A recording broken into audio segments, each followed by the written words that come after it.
Graham, and I am an instructor, a yoga instructor at Villa Sport in the Woodlands. Now, I'm here today because I want to start to spread the knowledge that I've learned over the past 10 years of practicing yoga, and I guess the last 8 years of being a teacher. And what I want to do, and what I always do with each of my classes, is I like to stress the fundamentals. All right? Today, we're going to work on hand placement. So, when we're coming into a yoga class, a lot of the things that I hear people say is, oh, I can't do yoga, man, I can't even touch my toes. All those guys out there, I know that's exactly what you're saying right now, but yoga is not about touching the toes. I'm going to show you some things today that will help you with all facets of your yoga practice, because chances are you're going to be down on the floor at some point in time. So what I want to do is start with this hand placement, and a lot of people say that you're looking to have your index fingers pointed towards the top of the mat, and then the thumbs are pointing towards each other, and your hands are hip shoulder width distance apart. But that's not true for everyone. So our bodies are all different. You're going to have a chance to play around with the positioning of your hands, okay? So one thing that I like to do is first get you on your hands and knees. And you're gonna slightly spread your fingers apart. You're not going super wide, but they're going to be spread apart. And we start with the index fingers pointed towards the top of the mat and our thumbs pointed towards each other. And then we can kind of work on where to go from here.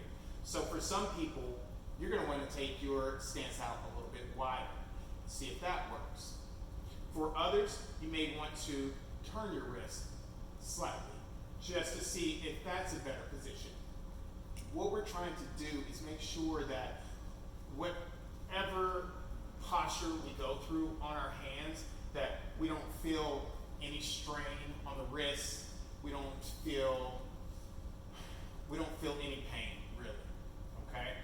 Now, a stretch is good, but the pain is something that we want to get rid of. So you can also, once you've decided on the hand placement, you also decide on how much weight you're pressing into your hands. So what I like to do is I like to distribute my weight on the right and left hand, but then also my knees and my feet are carrying some of the weight as well. All right? Now, when we're pressing into the mat, we want to feel a connection with the earth, but we don't want to, it's not like you're weightlifting, where you have to press this thing as hard as you possibly can. I just want to feel the connection, all right? And the other thing that you want to do is stay away from rolling onto the edges of your hands and letting your hands kind of bubble or form tents. That's part of our practice, and we can use that, but if we're in general practice, like in tabletop or coming down to child's pose, we want to keep our hands nice and flat, making that connection with the earth.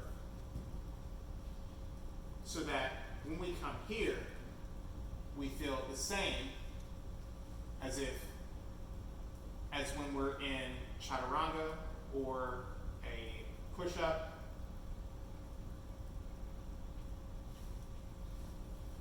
So, hand placement is key.